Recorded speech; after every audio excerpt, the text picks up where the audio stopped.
Siyazi ukuthi ukuguquguquka kwesimo sezulu noma kwemvelo nje izinto ezenzakalayo zihamba iphinde ziphazamise futhi ikakhulukazi umkhakha wezolimo. Yes.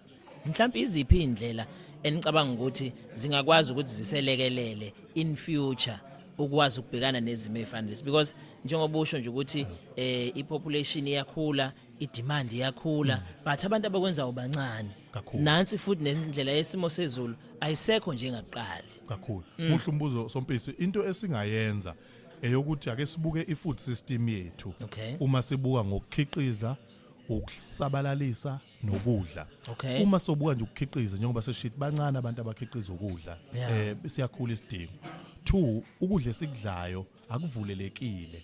Isystem isifundisa ukuthi uma udla amabele ubukeka njengathi umuntu uyahlupheka noma mawudla ngike ngabona nelokhuzana yini lento okuthiwa yini kuthiwa muyidla uya kuthiwa yini imbumbe bengayazi imbumbe ngiqala ukuyibona kwaNongoma emona bayidayisa kakhulu yabo nje abantu abadayisa leyo mbumbe kufanele ukuthi umuntu asondele kubo Sompisi ngoba emhlabeni wonke jikelele uma uzobuka e-USA ba-invest ama-billion of dollars ukukhiqiza lokudla kwethu kwakudala ngoba kuyashiya ukuthi ikhona ozobe sekudura esikhathi siyakusona. So esingakwenza ukuthi 1 asibuyiseni ukudla kwethu kwesintu, 2 mase sithembele kuma-solar power ngoba ilanga liningi endaweni zethu nakoZululand sinisele ngesola uma sithi asinawo ugesi kwaNongoma asilungise namasola. 3 ukuvuselela amadamu ayaphela amadamu for Sompisi enuzwile kuthi indlala iningi eZululand bekusho nje uPrima ngokwembiko lo we-Human Sciences Research Council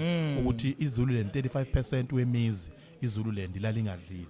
So lokho kuyakutshena ukuthi ke amadamu mawavuswe and okuyibhadi ukuthi sisenyangene eyodwa esele before imvula zokuqala kodwa amadamu awekho yes futhi okunye singakwenza ukuvuselela amadlelo masambe nje siyovusa amadlelo inhlaba ziyiqedile amadlelo ethu and inkomo asenazo okunye embiko ophumile mfokandlela ukuthi inkomo ziyancipha eSouth Africa from zisuka ku 14 million ziya ku 12 million currently. iEthiopia yona ehamba phambili ngokweinkomo.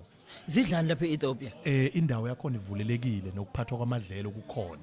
Enye into enciphisa ukuthi inkomo eSouth Africa zibonakala ishabalala kwezinye indawo amadlelo adliwa izinhlaba ayaphela ayakwenzeka indonga amadama wekho soil erosion no deforestation but yes. Thathi lokungane yes. So ilokho ebesingakwenza ukuthi sivikele isimo sezulu esiguquguqukayo ngoba sisendaweni enhle thina ikakhulukazi eZululand asikwazi ukushawa ama-floods ngoba sinemfula kodwa kumhlaba wethu kumele sivikele indonga senze lokho esikubiza nge-land use management ukuthi uvula lamanzi ukuthi akwazi ukuhamba angahambi la utshala khona. So kuningi engicabanga ukuthi ngokubambisana singakwenza ikakhulukazi ekubukeni ukuthi ukudla iyona mboni ebukala idlisa kulezi insuku yokuthi ukwazi ukungena kwibhizinisi lokukhiqiza ukudla.